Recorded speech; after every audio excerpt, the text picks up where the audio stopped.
अलग सोचो। एक आदमी बहुत गरीब परिवार से था। वह बहुत दिनों से नौकरी की तलाश कर रहा था, लेकिन उसे अपने शहर में नौकरी नहीं मिल पा रही थी।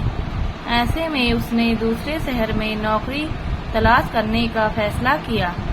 उसने अगले ही दिन ट्रेन पकड़ी और दूसरे शहर की तरफ निकल गया। उसके माँ ने एक टिफिन में रोटियां रख दी थी। वह आदमी इतना गरीब था कि उसके घर में सब्जी नहीं बनती थी, क्योंकि सब्जियों के लिए पैसे नहीं थे।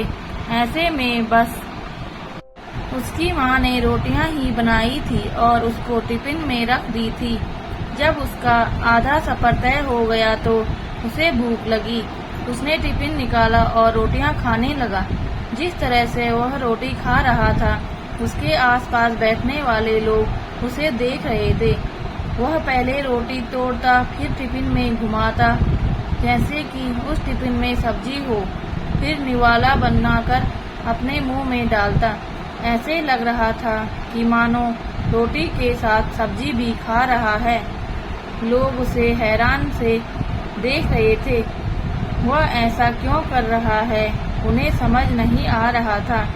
एक आदमी ने उससे पूछ ही लिया कि भाई, तुम्हारे पास में केवल रोटी ही है, तो तुम रोटी को घुमाकर मुंह में क्यों डाल रहे हो?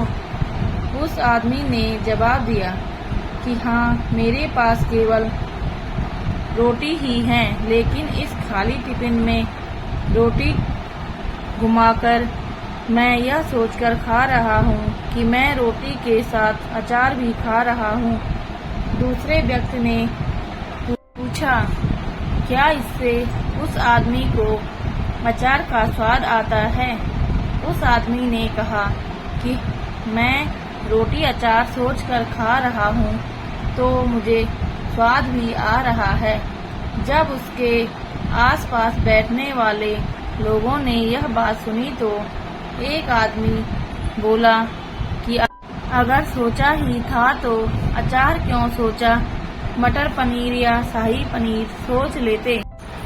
इस तरह तुम उन सब्जियों का भी मजा ले पाते। तो दोस्तों, इससे हमें यह सीख मिलती है कि बड़ा सोचो तभी सफलता बड़ी होगी। अगर आदमी के सपने बड़े होंगे तभी सफलता भी बड़ी होगी। इसके लिए आदमी को बड़ा सोचना पड़ेगा। जिंदगी में अगर कुछ बड़ा करना है तो आदमी को अपनी सोच बड़ी रखनी चाहिए। और अगर आदमी के सपने बड़े होंगे तभी सफलता भी बड़ी मिलेगी। लेकिन शुरुआत हमेशा छोटी से ही करनी होती है। बूंद बूंद से ही समुद्र बनता है।